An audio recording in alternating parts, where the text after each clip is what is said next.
Bismillahirrahmanirrahim. Alhamdulillahirabbil alamin. Allahumma shalli ala Muhammad wa ala ali sayyidina Muhammad.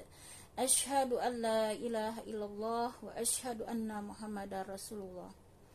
Kembali kita mensyukuri nikmat dari Allah berupa karunia dapat hadir di majelis ilmu. Mudah-mudahan sebagaimana janji Allah, langkah kita ke majelis ilmu ini adalah salah satu cara Allah memberikan tanda kepada kita baiknya kita di hadapan Allah, karena barang siapa, kata Allah, dimudahkan menuntut ilmu, maka akan dimudahkan baginya menuju surga. Amin ya rabbal alamin. Dan majelis ilmu juga merupakan salah satu majelis yang akan menjaga iman kita. Dengan ilmu inilah iman kita akan Allah jaga agar senantiasa istiqomah. Mudah-mudahan kita semua diberikan Allah karunia kelak berakhir dengan husnul khatimah semuanya. Amin ya rabbal alamin. Baiklah, ummahat rahimakumullah, saya bacakan terlebih dahulu. A'udzu billahi minasy syaithanir rajim. Bismillahirrahmanirrahim. Wal baladut thayyibu yakhruju nabatuhu biizni rabbih wallazi khabusa la yakhruju illa nakida. Kadzalika nusarriful ayati liqaumin yashkurun. Wal baladu artinya dan negeri atau tanah, at-tayyibu yang baik atau subur, yakhruju akan keluar atau tumbuh, nabatuhu tanam-tanaman, biizni rabbihi dengan izin Tuhannya. Wallazi dan tanah yang khabusala yang jelek maka di sini la tidak, yakhruju tidak akan keluar, illa nakida kecuali dengan sulit.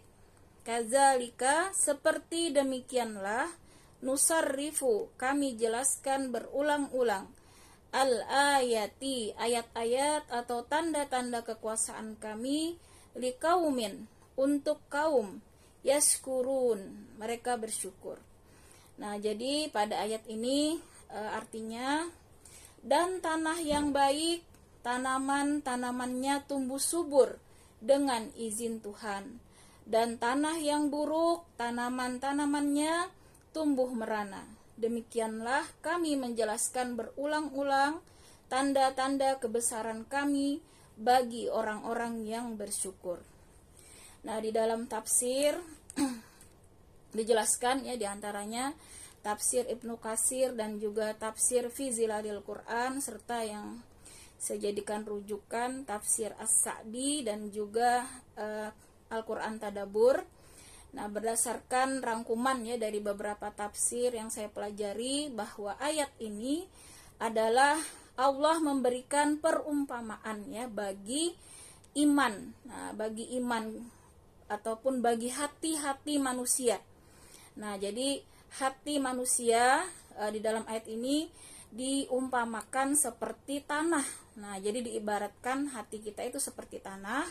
Ada dua jenis di sini yang Allah berikan gambaran pembagian hati manusia. Ada hati yang baik dan ada hati yang buruk. Nah, jadi hati yang baik di sini diibaratkan atau disamakan seperti tanah yang subur. Sementara hati yang buruk diibaratkan adalah tanah yang tandus. Nah, jadi hati yang baik, kalbun salim, hati yang sehat, hati yang selamat hati yang diridai Allah, ini adalah ibarat tanah yang subur. Ini Allah berikan gambaran yang luar biasa untuk bisa kita cerna dengan akal kita supaya bisa memahami dengan baik. Di sini Allah ibaratkan seperti tanah yang baik. Jadi hati yang baik seperti tanah yang baik, tanah yang subur. Nah, pada tanah yang subur ketika ditanam biji-bijian maka akan menumbuhkan ya tumbuhan itu dengan baik. Nah, akhirnya tumbuhan itu berkembang dengan subur, tumbuh menjadi tanaman, akhirnya berbunga, berbuah dan menghasilkan, bermanfaat ya.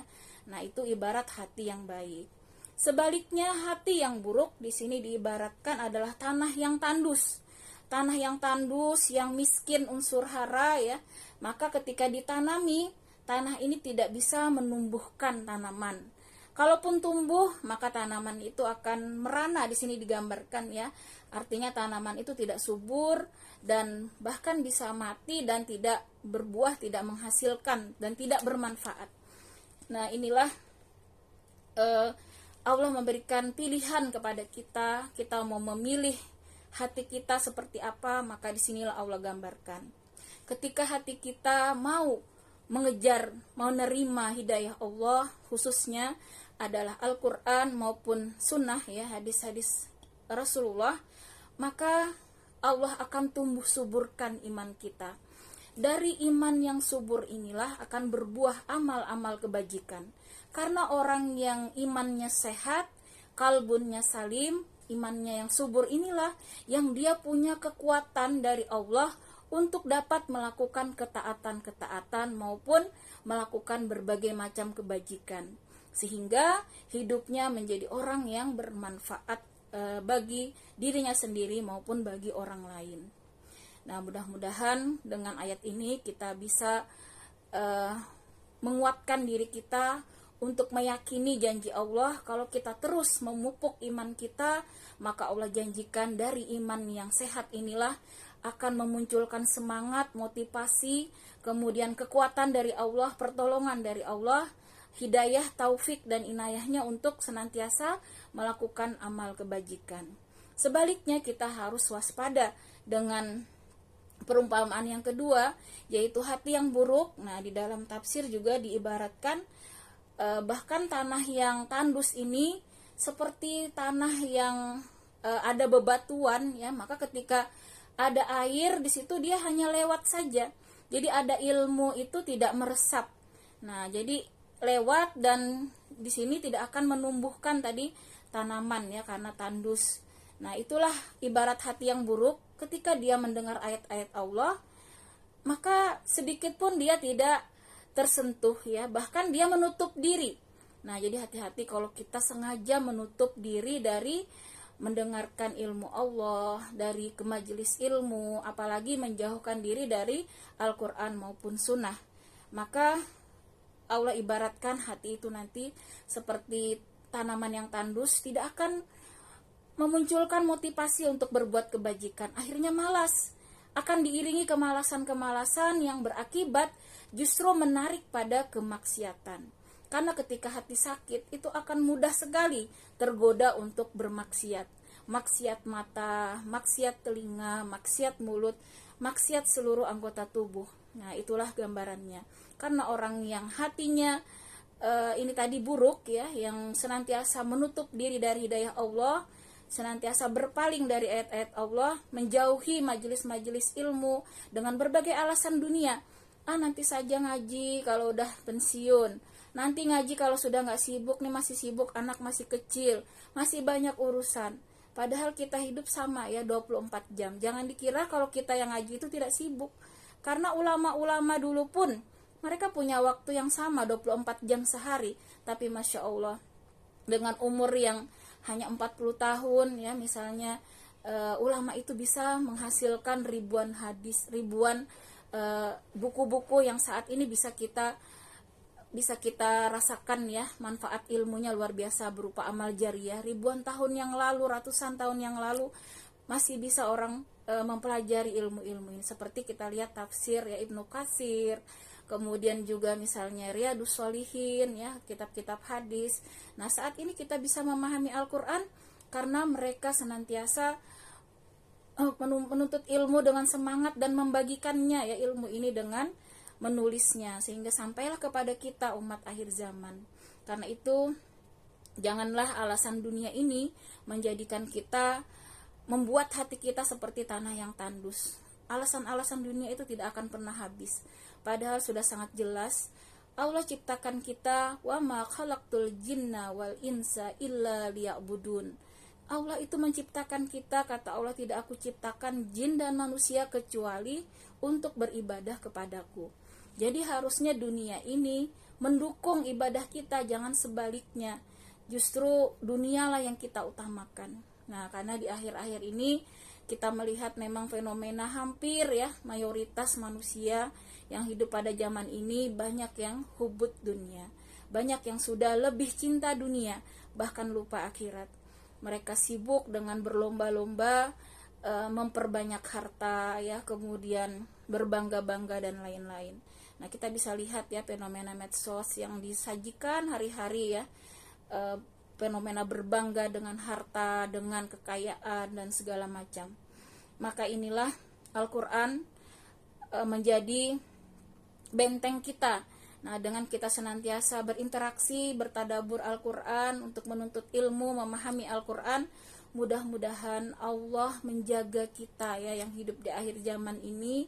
Mudahan iman kita dijaga Allah sehingga kita bisa mempertahankan ya keimanan ini untuk istiqomah di jalan Allah. Apapun cobaan, kita bisa tetap bangkit. Karena yang namanya iman itu ibu-ibu tidak mungkin ya naik terus, memang karena sunatullah ya, hakikat iman itu memang senantiasa naik turun, berbolak-balik. Karena itu kita senantiasa berusahalah untuk berdoa, ya muqallibal qulubi tsabbit qalbi ala dinika wa ala ta'atik subhanaka inni kuntu minaz zalimin. Artinya kita meminta kepada Allah yang mahai membolak-balikan hati. Kita minta ditetapkan hati kita ya pada keimanan. Kemudian di samping berdoa tentunya kita berusaha. Nah, usaha kita yaitu dengan ilmu. Nah, dengan menuntut ilmu inilah Allah senantiasa menjanjikan untuk menjaga iman kita supaya tetap istiqomah di jalan Allah. Dan kemudian kita tumbuh suburkan dengan amal-amal soleh. Nah, jadi iman itu akan tumbuh subur dengan ilmu dan amal soleh. Jadi tidak bisa kita hanya banyak ilmu tapi tidak beramal, maka itu juga tidak akan bisa menumbuh suburkan iman kita. Nah, jadi ini harus ya dua-duanya kita kejar. Di samping ilmu kita juga harus semangat untuk beramal. Nah, inilah Allah berikan tadi ya beberapa kali di Al-Quran Allah berikan penjelasan tentang hati yang baik, hati yang buruk, supaya kita tersadar untuk senantiasa merawat iman kita, menjaga iman kita supaya senantiasa di sini bisa ya istiqomah sampai akhir hayat kita. Nah, maka dari itu di sini Allah berikan di sini penjelasan ini merupakan tanda-tanda kebesaran kata Allah ya bagi orang-orang yang bersyukur. Nah, jadi tanda kita bersyukur itu adalah senantiasa dalam ketaatan. Karena ketika kita mensyukuri semua keadaan yang Allah berikan, selalulah kita berbaik sangka, maka disitulah muncul kesabaran. Nah, sabar dan syukur itu memang harus senantiasa kita miliki, dan tentunya didahului oleh rasa syukur inilah, maka kita senantiasa sabar.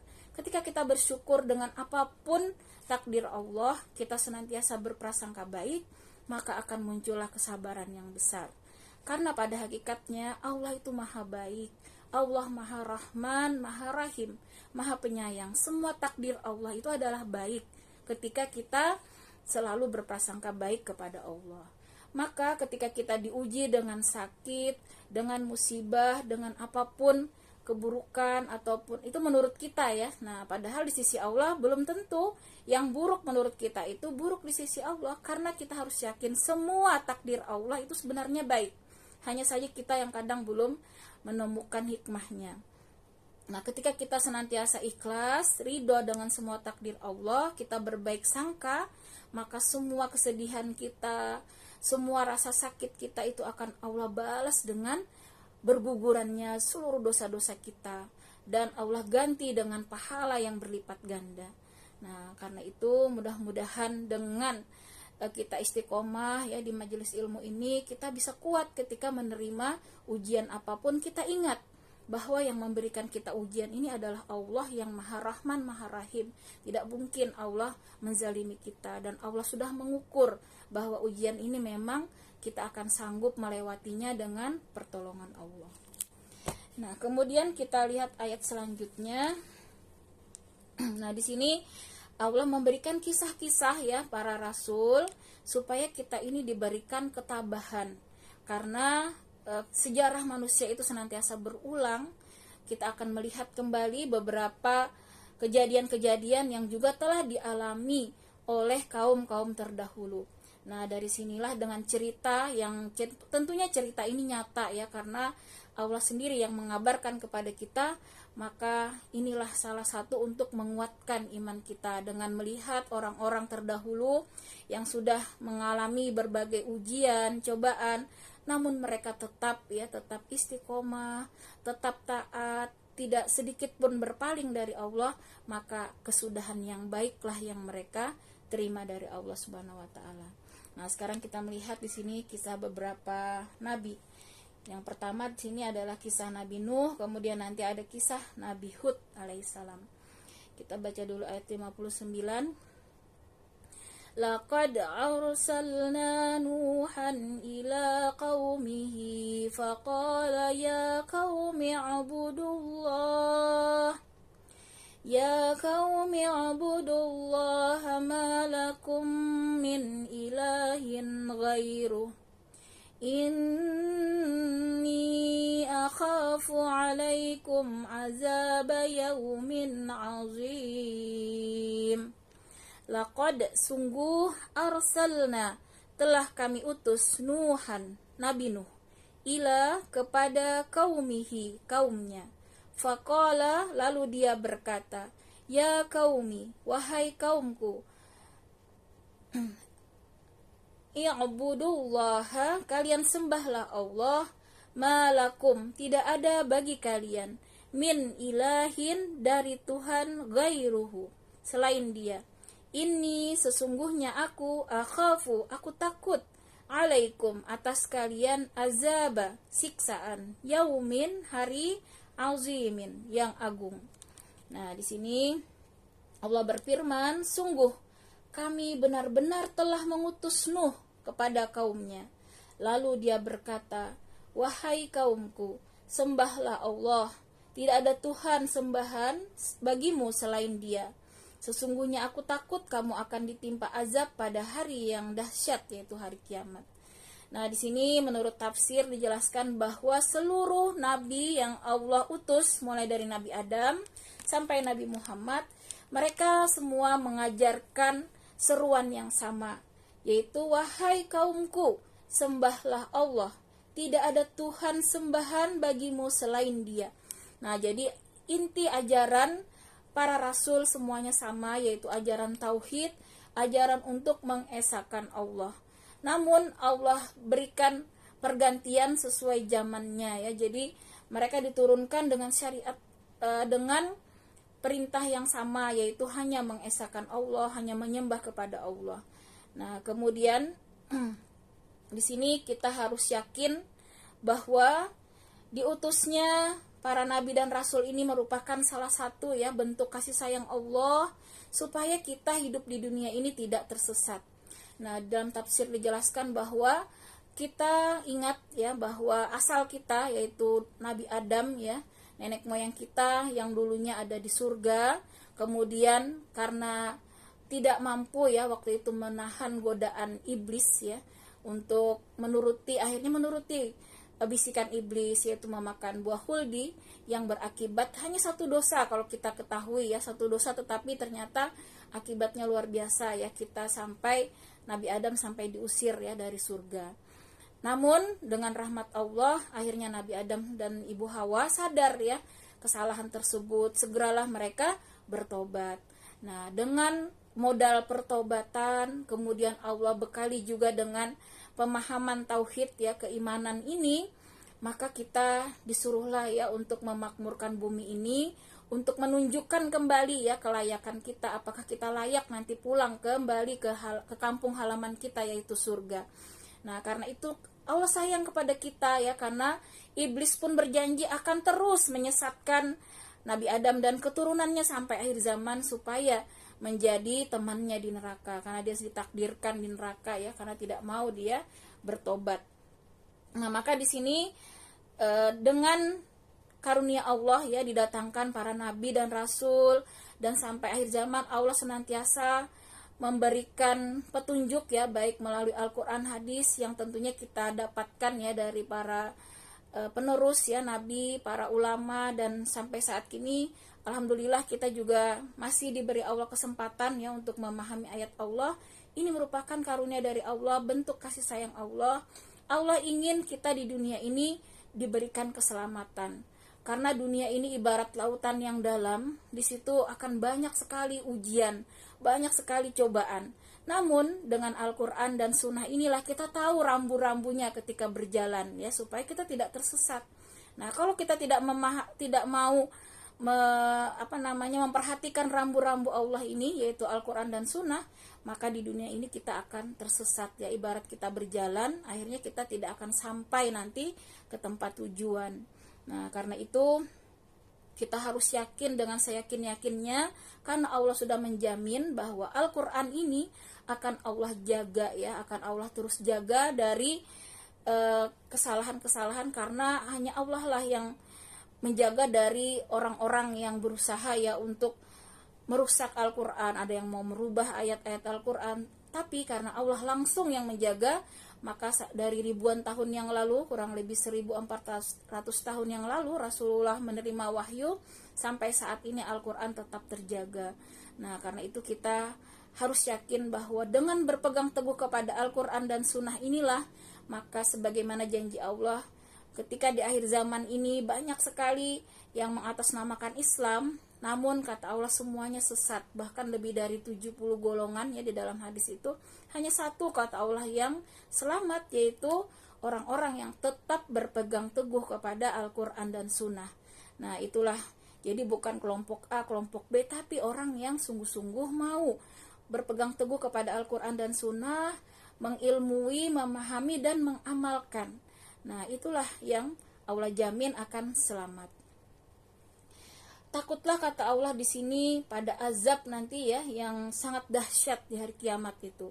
Masya Allah, azabnya Allah gambarkan betapa sangat mengerikan ya, mulai dari alam barzah saja, ketika kita di dunia ini berani ya bermaksiat, namun kita tidak mau bertobat, maka mulai alam barzah, nanti mulai sakaratul maut bahkan ya, karena digambarkan ketika orang-orang yang ahli maksiat ya tidak mau bertobat, maka ketika sakaratul mautnya, ibaratnya itu ada yang ditebas ratusan pedang, ada yang diibaratkan seperti kulitnya dilepas ya, dari ujung kaki dikuliti, nauzubillah ya, betapa perihnya ya ketika kulit itu dikelupas.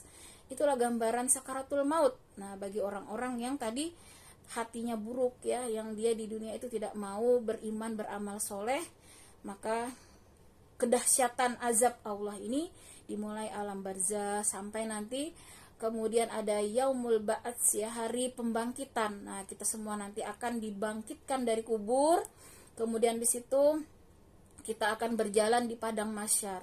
Nah, bangkit dari kubur ini pun nanti akan berbagai macam rupa. Ada yang bahkan wajahnya seperti babi, ada yang wajahnya diseret ya, dengan wajah dia berjalan entah berapa juta kilo ya menuju padang mahsyar itu, di mana di situ semua manusia berkumpul dari zaman Nabi Adam sampai akhir zaman. Nah, di situ pun akan berbeda-beda. Nah, kita nanti bisa lihat kembali ibu-ibu 7 golongan yang dinaungi di padang mahsyar. Itulah yang nanti mendapat tempat VIP ya, ketika menunggu di padang mahsyar, dia mendapat naungan, mendapat pelayanan. Nah, Masya Allah, jadi salah satunya orang-orang yang senantiasa dalam ketaatan, orang yang menangis ya, mengingat dosanya dan bertobat. Kemudian nanti bisa kita lihat lagi ya, ada 7 golongan itu, ibu-ibu bisa lihat di Google, banyak ya yang sudah menjelaskan. Nah, kita perlu itu ya, mempersiapkan kita mau golongan mana, karena itu adalah kenyataan nantinya. Karena kalau kita tidak mendapat naungan, nauzubillah ya ibu-ibu, digambarkan itu ada yang matahari sejengkal dari kepala kita di padang mahsyar itu, sampai keringatnya itu menutup, sampai dia tenggelam di keringatnya sendiri. Nah, tetapi betapa sangat panas ya, dan menunggunya itu bukan sehari 2 hari, ribuan bahkan jutaan tahun, karena satu-satu dipanggil Dari zaman Nabi Adam manusia satu-satu dipanggil, dihisap. Masya Allah, kita kalau antri sembako saja kemarin minyak ya, kita lihat sampai ada yang pingsan, ada yang ini. Apalagi ini di padang mahsyar, Bu, yang tidak ada perlindungan. Nah, karena itu kita tahu bahwa ini berita Allah, ada dahsyat nanti azab Allah. Maka mulai sekaranglah kita persiapkan dengan sebaik-baiknya. Kita harus kuat berpegang teguh kepada tali agama Allah. Kita harus sabar dalam kebaikan, sabar dalam ketaatan, sabar menjauhi maksiat. Maka ketika kita sabar terus istiqomah, maka kita nanti akan merasakan nikmatnya iman, manisnya iman.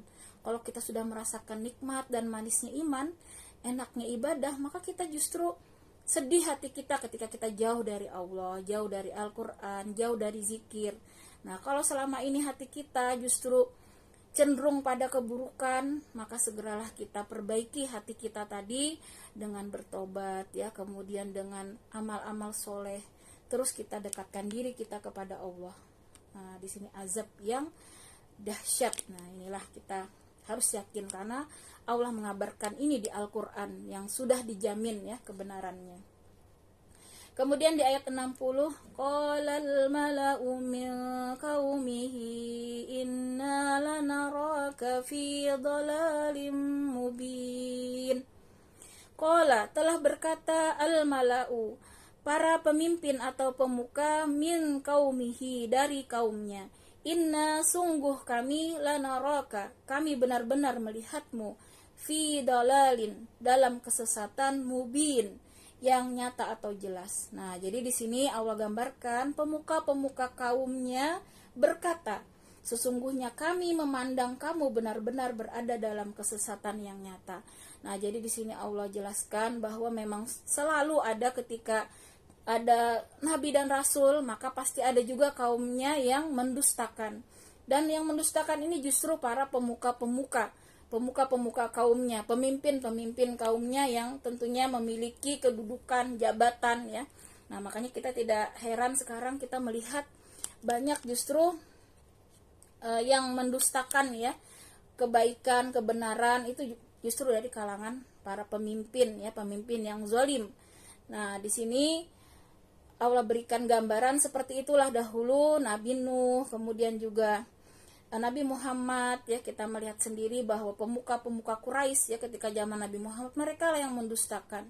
Bahkan Rasulullah dibilang gila lah, dibilang tukang sihir segala macam. Nah, begitu juga nabi-nabi terdahulu ya, Nabi Nuh di sini dia dikatakan sesat oleh kaumnya. Nah, seperti itulah ya kita melihat sekarang bagaimana ulama juga dicap teroris, dicap radikal segala macam. Itulah kembali terulang ya, sejarah, karena itulah cobaan ya bagi orang-orang yang tetap bertahan dalam keimanan, karena kata Allah, jangan kamu mengaku beriman sebelum diuji. Nah, Allah ingin melihat dengan cobaan itu apakah kita akan mundur dari keimanan, ataukah kita mau ikut dengan mereka, atau kita tetap bertahan ya dengan keimanan.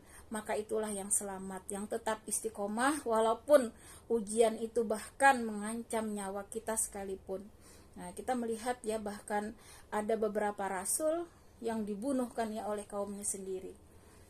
Nah, kemudian kita lihat lagi di ayat 61, qala ya qaumi laisa bi dhalalatu walakinni rasulun mir rabbil alamin.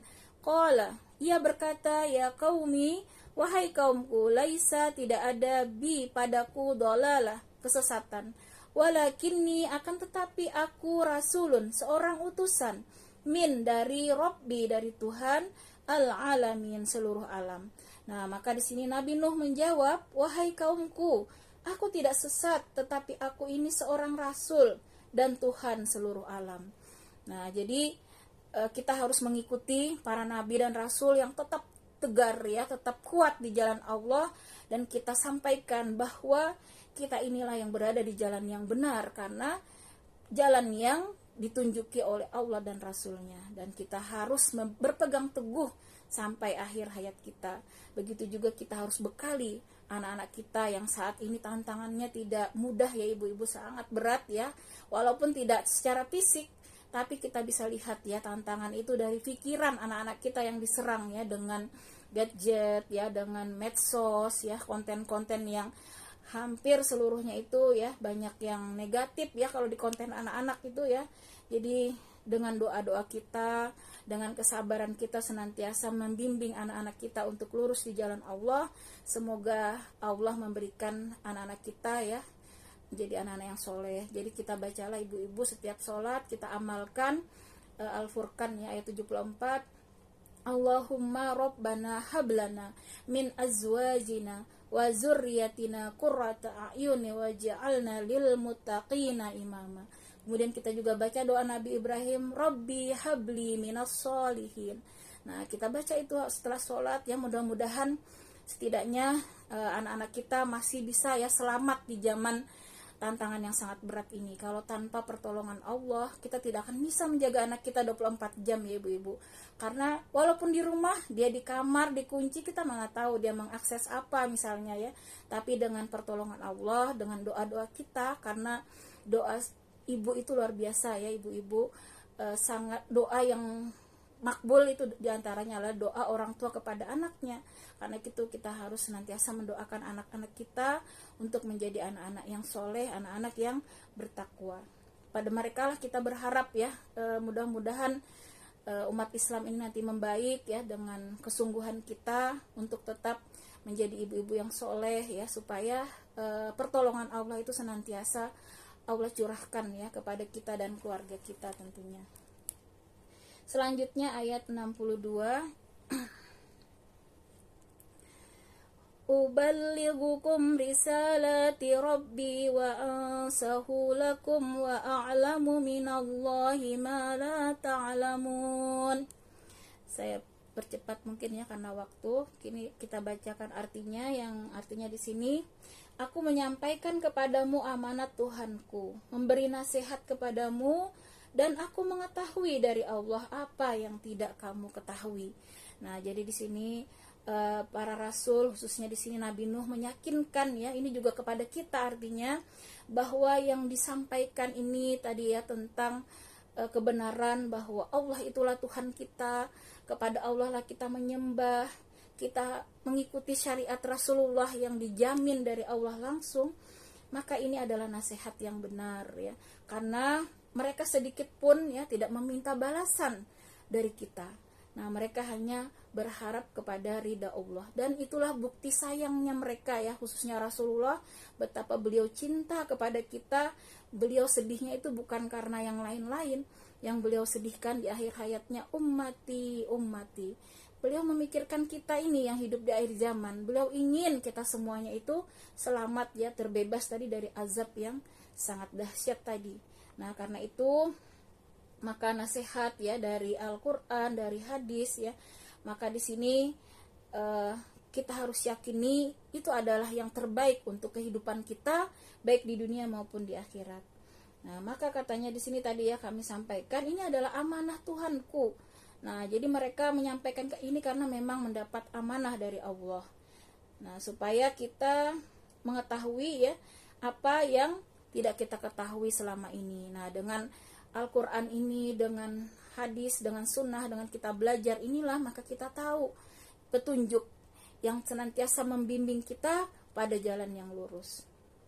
Kemudian di ayat 63, Awa'ajibatum an ja'akum zikrum min rabbikum ala rajulim minkum liyunzirakum walitattaqu wa la'allakum turhamun. Dan herankah kamu bahwa ada peringatan yang datang dari Tuhanmu melalui seorang laki-laki dari kalanganmu sendiri, untuk memberi peringatan kepadamu dan agar kamu bertakwa sehingga kamu mendapat rahmat. Nah, jadi di sini tujuan Allah yang mendatangkan utusan para nabi dan rasul yang Allah utus dari kalangan kita sendiri.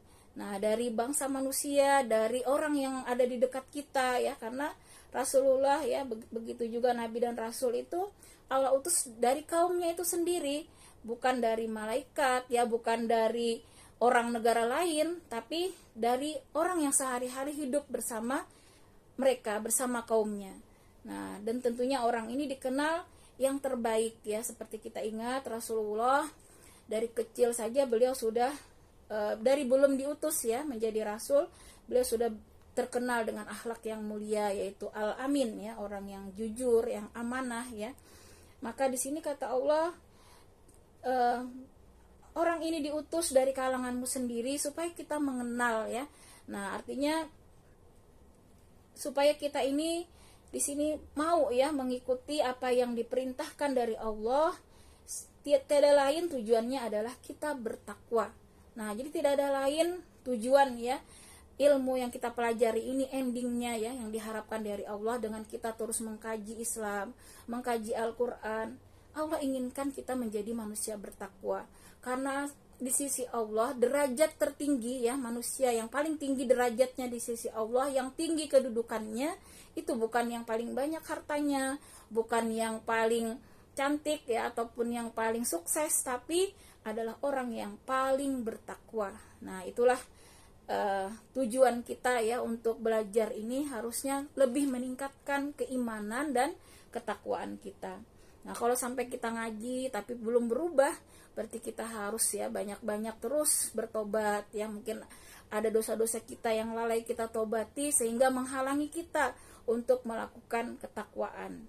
Nah, karena itu jangan pernah kita berputus asa ketika kita sudah berada di jalan Allah yang lurus ini, maka kita harus berpegang dengan kuat untuk senantiasa istiqomah. Karena menuju takwa itu ibaratnya kata Umar bin Khattab seperti kita berjalan di bara api ya, memang sulit ya, sukar. Namun kalau kita tetap istiqomah, apapun ujian kita tetap bangkit, terus berusaha untuk di jalan takwa, maka nantinya Allah akan selamatkan kita sampai bertemu dengan husnul khatimah ya. Jadi husnul khatimah itu didapatkan orang yang mau berpegang teguh sampai akhir hayat. Makanya kita jangan berhenti ya ibu-ibu, dengan alasan apapun kita harus senantiasa istiqomah di jalan Allah dan tentunya berdoa kepada Allah. Kemudian ayat 64, fakazzabuhu fa'anjaynahu wallazina ma'ahu fil fulki wa agraqna allazina kazzabu biayatina innahum kanu qauman amin. Maka mereka mendustakan Nuh, lalu kami selamatkan dia dan orang-orang yang bersamanya di dalam kapal. Kami tenggelamkan orang-orang yang mendustakan ayat-ayat kami, sesungguhnya mereka adalah kaum yang buta mata hatinya. Nah, inilah gambaran kalau kita mau ya tetap istiqomah di jalan Allah, mau bersama Rasul ya, bersama orang-orang yang lurus, maka di sini akan diberikan Allah keselamatan, sama seperti kaum Nabi Nuh.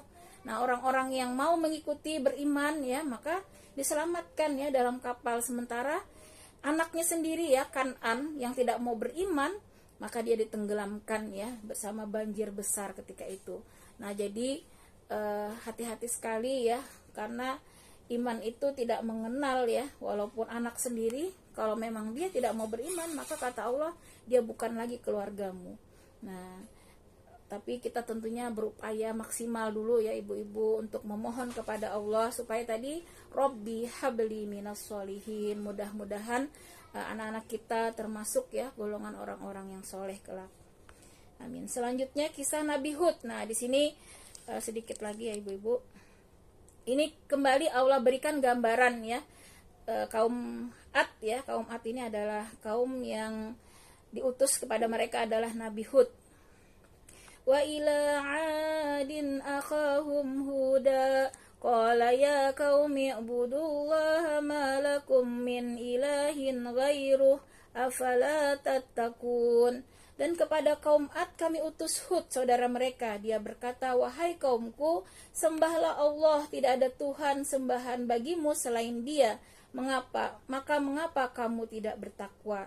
Nah, jadi sama persis Bu ya seruannya seperti Nabi Nuh tadi, yaitu sembahlah Allah, tidak ada Tuhan sembahan bagimu selain Dia. Nah, kembali Allah gambarkan di ayat 66, qalal mala'ul ladzina kafaru min qaumihi inna lanaraka fi safaha inna lanaraka lafi safahati wa inna lanazunnuka minal kazibin. Pemuka-pemuka orang-orang yang kafir dan dari kaumnya berkata, sesungguhnya kami memandang kamu benar-benar kurang waras dan kami kira kamu termasuk orang-orang yang berdusta. Nah, jadi sama pemuka-pemuka kaumnya selalu berulang ya, selalu menjelek-jelekan di sini, menganggap kurang waras lah, menganggap berdusta ya. Itu tadi sunatullah ya, selalu saja ada ujian ya bagi orang-orang yang menyeru kepada kebenaran. Allah ingin menguji apakah dia tetap ya amanah, tetap tegar di jalan dakwah. Maka disitulah orang-orang yang beruntung ya, tetap istiqomah walaupun diuji dengan berbagai macam ujian.